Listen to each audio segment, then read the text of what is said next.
He's been stabbed, shot, drowned, and buried alive. Every time he got back up. But nothing in Logan's 200 years prepared him for waking up in a world where the strongest man alive can melt your skull with a look. And the government sells him as a toy. This is What If Wolverine Joined the Seven. Start where it always starts. The Weapon X program. Logan Howlett, strapped down, about to have every bone in his body laced with unbreakable metal. It's the worst day of his life, until it becomes something else entirely. Something in the process goes wrong. Or right, depending who you ask. The adamantium bath doesn't just bond to his skeleton. It resonates. Reality doesn't like carrying that much indestructible metal at that temperature, and it tears. When the light clears, Logan's not in the lab anymore. He's face down in a parking lot in New York, except the billboards are wrong. Every single one of them is selling the same thing. A smiling, chiseled man in a stars and stripes cape. Vought International. Compound V the 7. Logan's been to a lot of strange places. He's never been somewhere that puts superheroes on cereal boxes. Here's what Logan doesn't know yet and what you already do. In this world, hero is a job title, and Vought owns the trademark. The 7 aren't chosen because they're good.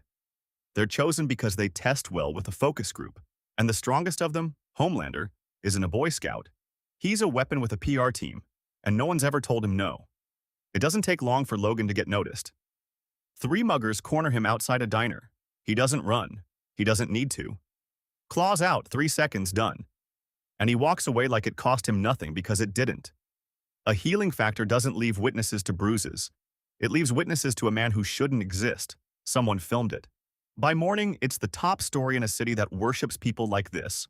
Vought's marketing department doesn't see a mutant. They see a brand. Unkillable, feral, foreign, dangerous, sellable. Within 48 hours, Logan's picked up. Not by police, by a PR team with a contract and a code name already picked out. The Immortal. They offer him everything. Money, protection, a cape, if he wants one. He doesn't. What they don't expect is that Logan's already lived through men in suits promising to make him a hero if he just lets them own a piece of him. He's heard this pitch before. It was called Weapon X. Then Homelander walks in. And for the first time in this world, someone looks at Logan like he might actually be a problem. Homelander's used to being the only real threat in any room. Logan doesn't flinch, doesn't posture, just watches him the way you'd watch a bear that hasn't decided whether it's hungry yet. Neither of them says it out loud. Both of them know exactly what the other one is measuring. Not everyone in this world is selling something. Butcher's crew finds Logan before Vought can fully leash him, and they show him what the cereal boxes don't. Compound V, the drug that makes soups what they are. Kids dosed at birth. Bodies that don't stay buried the way Vought claims. A hero system built on a chemical and a lie. For a man who's spent lifetimes being some lab's experiment, that story lands hard. Logan's not new to being made into a weapon without being asked. He's just never seen it done at this scale, with a smiling mascot on top. So when Vought puts the contract in front of him a second time, he doesn't sign it. He just says 4 words. I don't do brands. That's the moment the offer quietly becomes a threat. Homelander doesn't like being told no, and he's never had to accept it twice. He finds Logan alone on a rooftop and decides to settle the question of who's really unkillable.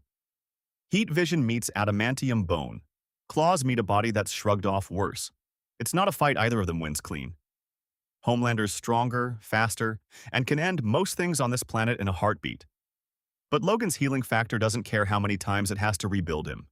And for once, Homelander's looking at someone who gets back up smiling, blood in his teeth, and asks if that's everything he's got. For the first time since he became the world's strongest man, Homelander hesitates. And in this world, hesitation is a language he's never had to learn. Logan doesn't join the 7. He doesn't join Butcher's crew either. Not yet.